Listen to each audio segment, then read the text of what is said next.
فستیوال آزمون زن ثروت خونادان در ناحیه به نام شمس‌الدین شاهین در مرکز این ناحیه در جامعه شهرک شوراباد در سطح بلند فرهنگی دایر گردید. جای برگزاری آزمون نزد بخش ثبت اسناد حالت شهروندی ناحیه با نمایش هنرهای مردمی از جانب زنان هنرمند دختران چکم‌پوش در این روز سیمای ادامه گرفت. نمایش هنرهای مردمی در آزمون زن ثروت خونادان موقع مهم دارد. زنان از محله سبدره جماعت شهرک شوراباد هنر رسامی و دوزندگی را نمایش دادند. ثروت خاندان در اون معنی داره بچم که همگی و زندگی و هستی و بلندی در گردن زن است. مرد ای بیرونی داره، زن در خانه. باید خراجات کمی و زیادی خانه را باید زد صرفم بروه، سرفراب بروه، کم و زیادی را همه را او حل کنه. همین ثروت خاندان زن است. موافق شرط آزمون از آن حکمان نمایندگان ریاست ثبت اسناد حالت شهروندی وزارت عدلیه جمهوری تاجیکستان در ولایت ختلان با حالت کاربری و حجتگزاری بخش ثبت اسناد حالت شهروندی ناحیه شمس‌الدین شاهین شناس گردیدند.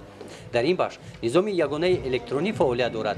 بنای بخش ثبت اسناد حالت شهروندی سال گذشته مورد استفاده قرار داده شده برای کارمندان دیگر شرایط‌های کاری مهیا کرده شده است.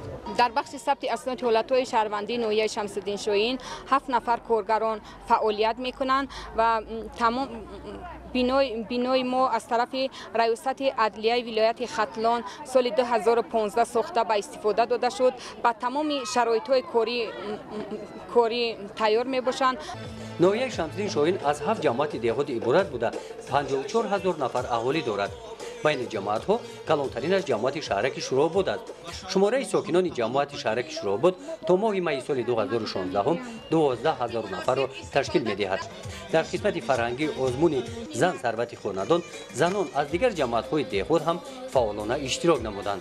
البته چنین سمینارها یک نتیجه خیلی هم خوب می‌دهد و نتیجه همان است که در 3 ماهه سال 2011 نسبت به سال گذشته بیکارشوی عقد نکاح در بخش ثبت اسناد حالت‌های شهروندی ما به نهایت کم شد. در سال 2015 در 3 ماه 2015 اگر 11 عدد باشد، در این 3 ماه 2016 باشد، این 2 عدد را تشکیل می‌دهد. قسمت فرهنگی آزمون در حضور اعضایان حکمان آزمون و صدها نفر تماشابینان دایر گردید.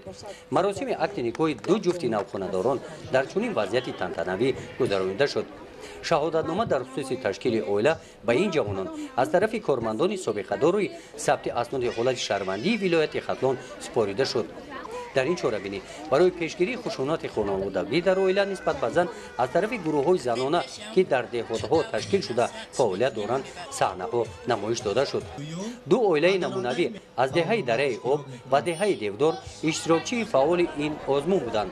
آنها حیات خوبی عائلوی گذرانیده فرزندان خوب تربیت نمودند. از خصوص خوشبختی حیات عائلوی و تربیت فرزندان و سوال‌های جوانان جواب دادند. در آزمون ولایتی زن ثروت خاندان حاضرین عاید معرفت عائله‌داری برآمد نموده نقش زن را در تربیت اخلاقی و معنوی فرزندان و پیشرفت و آبادی روزگار مهم معنیداد نمودند. زن سرور، زن محبوب، زن پیشوا، زن کاردان، زن سرجمی خاندان، زن اقبال بلند خاندان.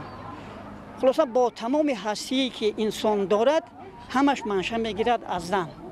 اگر زن نباشد خانه انسان گرم نیست. اگر زن نباشد خانه انسان محبت ندارد، صداقت ندارد. زن است که در خاندان محبت و صداقت و صمیمیت و مهربانی منشأ میگیرد. گهواره‌بندان مراسم عنعنوی مردمی است. این مراسم از طرف زنان دهه داغستان جماعت دهاتی داغستان اجرا کرده شد. مراسم گهواره‌بندان را زنان صدقاً اجرا نمودند. بخشیده به این آزمون از طرف ثبت اسناد حالت شهروندی ناحیه شمس‌الدین شاهین خدمت‌گزاری 5 نفر کودکان از عائله‌های نیازمند گذرانیده شد. در جنبست آزمون از نام مقامات اجرایی حکومت دولتی ناحیه شمس‌الدین شاهین و ثبت اسناد حالت شهروندی ناحیه با عائله‌های نمونوی و اشتراکچیان آزمون تحفه‌های خاطره‌ای تقدیم کرده شد. گزارش خواجه نظریف خدای نظر زهروف از ناحیه به نام شمس‌الدین شاهین برای برنامه اطلاعاتی تحلیلی جنبست هفته.